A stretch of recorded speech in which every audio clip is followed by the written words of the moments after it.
Hello সবাইকে। বহুদিন পর আবার একটা নতুন ভিডিও।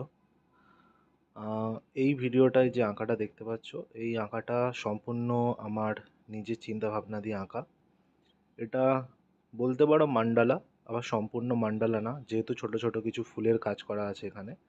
তো এটা একটা ফিউশন আর্ট বলতে পারো। আর এই আঁকাটা আমি একদমই নিজের ভাবনা থেকে করেছি। আমার মনে হয় প্রত্যেকটা ছোট বড় শিল্পীদেরই কিছু না কিছু নিজের ভাবনা থেকে কখনো কখনো চেষ্টা করা উচিত। তাতে কি হয়, নতুন কোনো শিল্পের জন্ম হয়। আমরা যদি সবসময় কোনো রেফারেন্স থেকে আঁকতে থাকি, তাহলে আমার মনে হয় কখনো শিল্পের জন্ম হয় না। তো প্রত্যেকটা মানুষের নিজস্ব ভাবনা থাকে, নিজস্ব চিন্তাধারা থাকে। তো সেখান থেকে যদি আমরা নিজেরা কিছু আঁকি, তো সেক্ষেত্রে নতুন কিছু শিল্পের জন্ম হয়, যেগুলো অন্যের কাছে খুবই ভালো লাগে।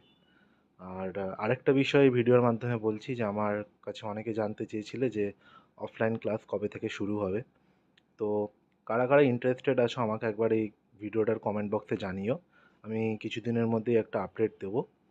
আর ফাইনাল লুকটা দেখো, আঁকাটার এরকম হয়েছে। আমি অনেক দিন আগে ছবি ছেড়েছিলাম, তো ভিডিওটা পোস্ট করলাম। কেমন হয়েছে জানিও।